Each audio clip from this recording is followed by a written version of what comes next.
Alright, hey everyone, it's Chris Saito here, and today I wanted to make a video because it's Crimson Desert Day. It finally released. I know a lot of people are incredibly excited, me included, and I think the most important and exciting bit is it's coming to macOS, which a lot of new AAA games don't. So I immediately had to check it out. Just got the new, I guess it's been out for a little bit, but the M5 MacBook Pro. But it just so happened that this ended up being one of the requirements. The requirements state that you can get 60 frames per second with FrameGen and 30 frames per second without. Now, that's true. But there's a big caveat that we need to look at immediately. And I'll get into what you should be playing with and what settings. I'll show all that in just a moment. There's a couple other things that I wanted to mention as well. We'll get to that more towards the end of the video. But for now, let's just load in and check out what's going on. Alright, and here we are. So, let's double check what settings I've got at the moment. I've been playing around with a lot of them. Now, I'm still fairly early into the game, so you know, whether these performance numbers are going to be accurate to the rest of it, it's impossible to say. But let's just go, and we're going to go the cinematic. I can't wait to try that on my main PC later. So the for this max setting, what that's going to do is set most things to medium, and then we're also going to get FrameGen. It's going to do performance upscaling. One thing I'm going to do immediately is, and I'm pretty sure a lot of you can do it just fine, even if you have 16 gigs of RAM, just do it. Up the texture resolution. It doesn't look like it's taking that much. As you can see, the VRAM, you can kind of see it's taking 5 gigs. You can turn it up. You'll be okay. But yeah, this is the game. So like I said, M5 MacBook Pro, perfect 60 frames per second. So what it is doing right now, it is giving us 30 real frames a second, and then essentially through frame generation, faking frames to make it look smoother than it is. And as you saw there a second ago, there was a drop, so it's not a perfect 60. I've seen quite a few drops, you know. That's fine. But there's a big problem. Do not play this way. So I'm gonna show you real quick the controller here.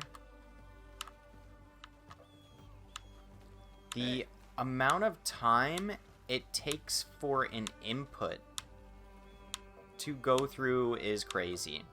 Now, maybe we should have expected that, given that it's FrameGen from 30 frames per second.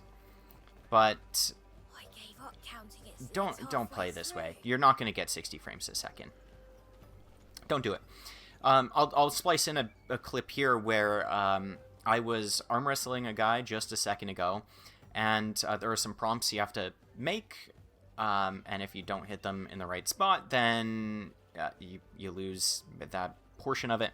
And with frame generation, it is so delayed with the input that I was missing it constantly. And then as you can see here, as soon as I change it and turn off frame generation, I'm hitting them perfectly. So it's really not worth it. We're going to go back and change the settings. You can get decent frame rates on this game. You're not going to be getting 60. And to be completely honest, I don't think you need 60. Maybe you'll want 60, but you don't need it. It'll be okay. One thing to note is if you start changing graphic settings, if you hit the for this Mac, you just saw I turned it off, it's going to turn it right back on. Change your graphic settings first. So we'll do you know what? Let's go for this Mac, and we're going to just turn off frame generation. We've got performance upscaling, which is default, and again, you can turn up the texture settings. I'm not going to bother with it at the moment, but you know, a little above 30 frames a second. But let me show you now. Hello, half-wit. It's so much more responsive.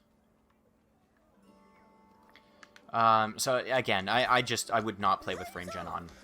You can play without it. You'll get 30 frames a second. It'll feel so much better. But a lot of people don't want just 30 frames a second. So, you know, I have played around with some of the other settings. Let's go low.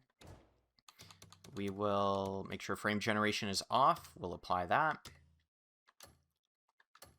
And, you know, it almost 50 frames a second. Generally, it kind of feels like you'll hover around that 40 frames per second. You definitely won't drop under 30, at least with what I've seen. So this is probably my preferred way to play, because as you'll see here, we'll go ahead and just go to the minimum settings, and make sure frame gen is off. It is. When we do that, the shadows like to dance around a little bit. Same with like the trees. You get a lot more frames though. We're in the 50s, so it's not bad, but it can look, you know, a little distracting. So personally, I think, you know, if I were to continue playing this on my Mac, it wouldn't be at minimum. It wouldn't be with frame gen. We're going low. And I think that's kind of the sweet spot on the M5. Now, if you're on, you know, an M5 Pro or Max or, you know, any of those other higher end chips, maybe you'll have a better time with frame gen if your base frame rate is a lot higher. If you're on the regular M5 though, don't do it. I can't, you know, tell you enough. It's so bad. Alright, so I just wanted to add this little bit at the end here because I have been having issues with this game that I wanted to mention. This wasn't initially supposed to be about issues I'm having with the game. I just wanted to talk about the graphics and how it performs on the M5, but here we are. So first I'll show you a little clip of me getting on my horse. No matter what I do, this horse will not move. You might see in a moment me just pressing every single button, thinking I just don't know the controls. But no, it was glitched. I looked it up. Other people are having the same problem. I reloaded the save, but no fix. I had to completely restart the game in order to get it to the horse to function. And then I'll show you this final clip here, and that's where we'll end it. But this was going to be my third take, and hopefully the one that I was going to use with this video. But that didn't quite work out. I'll just let you see it, and we'll end it there. But I think the clip speaks for itself.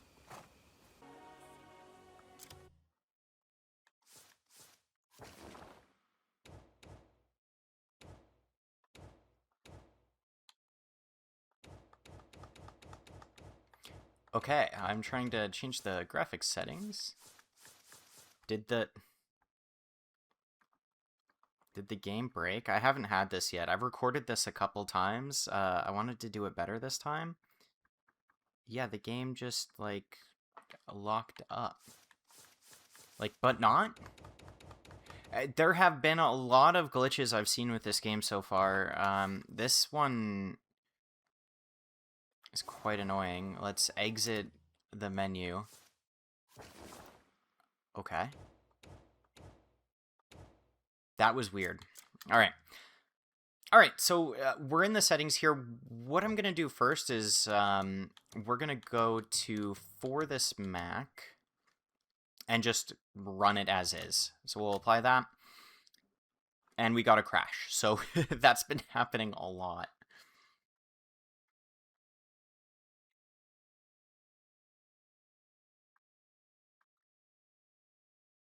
So every time it crashes, you have to, I don't know, try over and over, and then eventually it turns on. Okay, we're back in the game. Let's double check that our settings.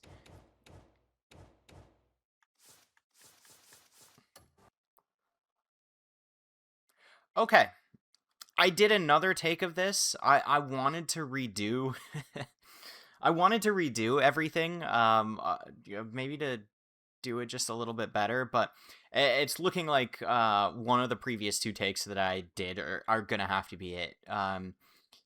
Getting this game to function well has just been miserable. We've got glitches. We've got for some reason my capture wasn't working. That's not the game's fault. But I had to deal with that. And then all these crashes, and then an issue where my horse just wouldn't move. And I had to restart the game, and there were crashes, and that was great. So, the more I try to do this, the less I recommend this game. They really need to patch it. It's terrible on the MacBook. But if you want to get it on the MacBook, be my guest. God damn it. This video was supposed to be exciting. It was supposed to be happy. We were supposed to have a good time and be like, no.